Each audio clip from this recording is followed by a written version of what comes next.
في أحد المطاعم في القاهرة. نعم. وقدم المضيف لنا السلطات والشوربة.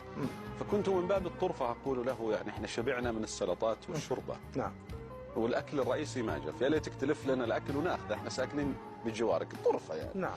أكلنا وانتهينا وخرجنا من الغداء الرابعة والنصف.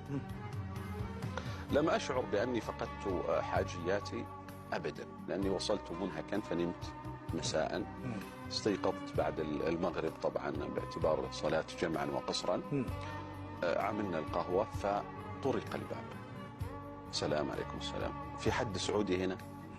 شوف هذه اللفتة لتعرف أن في كل شعب وفي كل مجتمع أقوام ينبغي أن يحملوا فوق الرؤوس. لا شك. قال لي في حد سعودي هنا؟ فصاحبي قال له أنت عاوز إيه؟ قلت له خليه يدخل. دخل قال أيوة أنت حضرتك. قلت له في إيه؟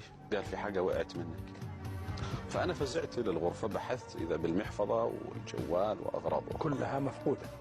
قلت له فقدت كذا وكذا وكذا. قال تفضل. أول شيء المحفظة كان في مبلغ كبير، كنت آخذ عهدة مبلغ كبير قبل أن يعني يبدأ العمل الإعلامي المنظم. فإذا به لم ينقص شيئا. ما شاء الله. مبلغ كبير. ما شاء الله ما شاء الله. سحبت منه مبلغ لأني لم أكن في شعوري لأعطيه. نعم. قال لي أبدا أرجوك خذ. قال ولا أخذ. يا سلام. أنا أقدر أخذها كلها يقول. قلت له لكن أنت تأخذ الآن حلال. نعم. قال لي لا أنا لا أريدها، أنا أتيت بها لله.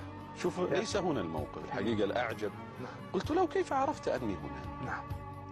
يعني 3 أو 4 ساعات الآن الوقت. قال لي أنتم قلتوا طرفة وقلتوا حط لنا الأكل وإحنا سكان.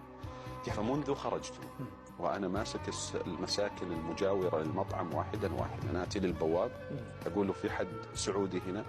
يقول لي في الدور الرابع والخامس والسابع والتاسع والعاشر. أمسكهم باب أخبط يطلعوا أشوفهم، مش أنت موجود أخرج. يا سلام. حتى 8 أو 8 ونصف. ومع هذا ما قبل أن يأخذ مكافأة. ما قبل. يا أخي هؤلاء الناس نماذج فريدة كما تفضلت يحمل على الرأس والله. صحيح.